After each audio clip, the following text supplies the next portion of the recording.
Rabat Hashem, le cours est dédié à Yitzhak ben Rachel ben Ezra de Danemark, Charlotte bat Clara Blum et aussi la Refoua Shlema pour Uriel Yosef ben Yehudi Tziboni et le Rav Asher Siboni de Marseille. La Gemara de ce matin, Baba Kama 81a. Tanou Rabbanan, Chachamim nous enseigne, Maaseh Bechassid Echad, il y avait une histoire avec un homme très pieux, Shaya Goneach Milibosh, il avait des palpitations de cœur. Donc, c'est pas comme aujourd'hui, tu vas, il y a de l'hôpital, ils te branchent, ils te disent exactement, il y a une veine qui est bloquée ou un ordre qui est bloqué. C'était, il y a 3000 ans, c'était pas comme ça. Shalou la Rofim, ils ont demandé au docteur, à cette époque, qu'est-ce qu'il faut faire avec lui? C'est quoi le médicament? Il n'y avait pas de médicament. Alors, qu'est-ce qu'on fait? Amrou, en lo takana, achina, khalav, roteach, mishachrit, le shachrit. Le seul moyen pour enlever ces palpitations de cœur, qu'il boit de lait chaud, dès qu'il a été trait, dès qu'on a trait le lait, qu'il est chaud encore, qu'il le boit chaque matin. Un verre chaque matin, dès que le lait est trait. Alors, il vit ou lo'ez, vekashru lo bekaramita. Les amis lui ont amené une chèvre, ils ont attaché la chèvre au pied du lit, et chaque matin, il se levait, il avait la chèvre, il faisait traire le lait, et il buvait un verre de lait chaude. Les yamim, après un certain temps, nichnesu chaverav levakro. Les rabbins, puisqu'il n'est pas venu étudier longtemps, okay, alors ils sont venus le voir, ils sont venus le visiter. Quand ils sont rentrés à la maison, ils ont vu une chèvre à la maison attachée au pied du lit, ils ont fait un demi-tour, ils sont sortis. Okay? Pourquoi? Ve'amrou, ils ont dit, l'istim mezouyan bet beto shelze, vanu lechasem etzlo. Il a un voleur attaché à son lit et nous on va rentrer chez lui. Pourquoi? La Gemara nous explique là-bas qu'il est interdit en Israël d'élever de menus bétail. Ni du mouton, ni des chèvres, ni de... Tout menu bétail interdit. Pourquoi? Parce que le menu bétail, c'est des voleurs. Ils rentrent dans des territoires privés et ils prennent le gazon. Ça, c'était exactement l'histoire de berger d'Abraham et des bergers de Lot. Quelle était la dispute entre les deux groupes de bergers? Le berger d'Abraham, il disait au berger de Lot, si vous voulez paître vos troupeaux, c'est rien qu'à la campagne, rien qu'au désert.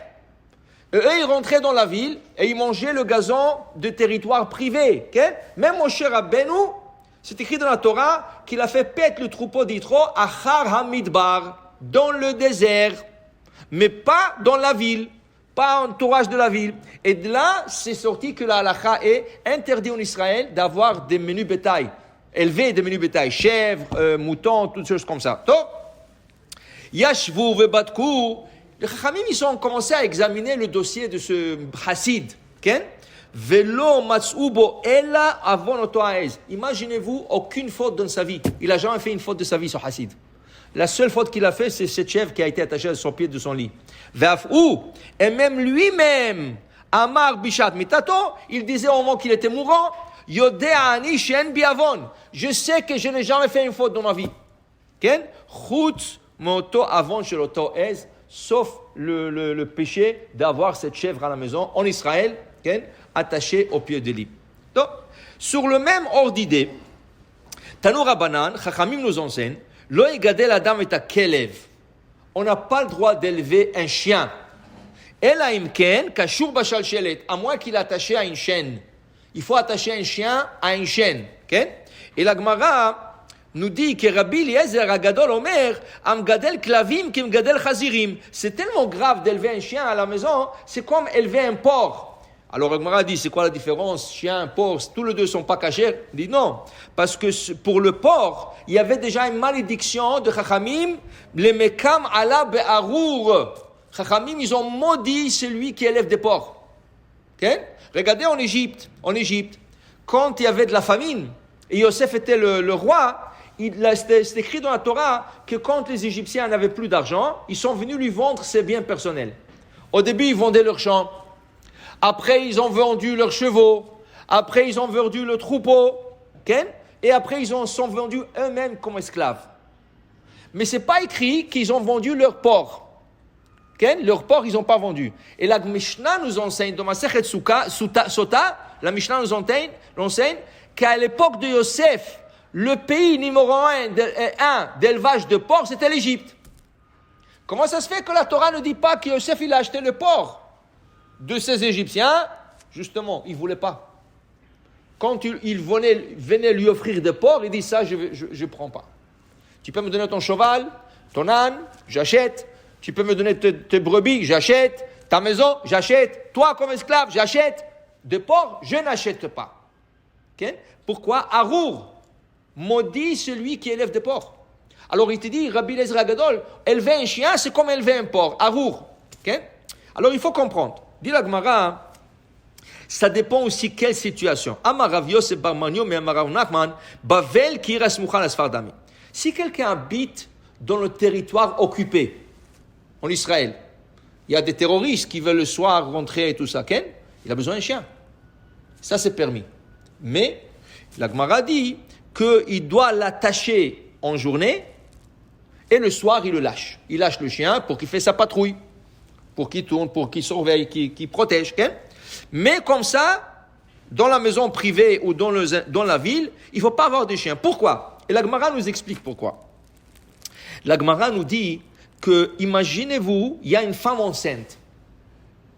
Elle passe devant le chien et le chien commence à aboyer. Elle a peur, elle peut faire une fausse couche. Si elle fait une fausse couche, c'est la responsabilité du patron de ce chien. Tu as pris une responsabilité sur toi qu'une femme a fait une fausse couche à cause de toi. De la peur, elle peut faire une fausse couche. Et la Gemara nous ramène une histoire. Elle ramène une histoire. La Gemara dit qu'à l'époque du Talmud, qu'il n'y avait pas de fourneau, de four privé, chacun, il y avait un grand fourneau, que tout le monde allait là-bas pour faire le pain, cuire le pain. Alors voilà que cette femme arrive pour faire son pain, sa pâte, elle avait une pâte, elle voulait cuire son pain. Navarba kalba. Il y avait un chien là-bas, il y avait une personne déjà là-bas, un homme avec un chien, et le chien commençait à aboyer sur la femme. Il lui dit, n'aie pas peur madame, je lui ai arraché le dent, il ne peut pas te mordre. Je lui ai arraché le dent. Elle lui dit, c'est trop tard. Elle était enceinte, et de la peur qu'elle a eue, elle a fait une fausse couche. Okay? Elle a dit, c'est trop tard. Alors pour te dire, c'est une responsabilité. Alors maintenant tu dis, qu'est-ce qui arrive avec un petit poodle? Un petit chihuahua, tout petit comme ça. Alors est-ce qu'on peut l'avoir? Alors il y a des autres problèmes halachiques. C'est quoi le problème halachique qu'il y a avec tout ça? D'abord, les chiens ne sont pas propres, ils transpirent beaucoup. Alors le vendredi soir, il y a beaucoup de gens qui aiment voir le chien dans la pièce là, mais tu n'as pas le droit de faire qui-douche devant un chien. Il est sale. C'est une saleté. Alors tu n'as pas le droit de faire un chien. Le chien se promène partout et des fois, quand ils sont petits, ils font leurs besoins par terre. Alors ils salissent la maison. C'est pas une question de salir la maison, c'est une question que tu peux plus faire de brachot devant les parties sales de la maison à cause de ce chien. On dit qu'Elia, on a vu, ne rentre pas dans une maison où il y a un chien. Et on dit qu'il faut nourrir son animal avant de s'asseoir manger. C'est tellement compliqué. Alors, occupe-toi des enfants. Fais des enfants au lieu d'acheter des chiens. Ça, c'est l'idéologie des goïms. Un enfant, un chien. L'idéologie juif, c'est autant d'enfants que tu peux avoir. T'avoir alecha beracha. Baruch Adonai le'olam. Amen ve amen.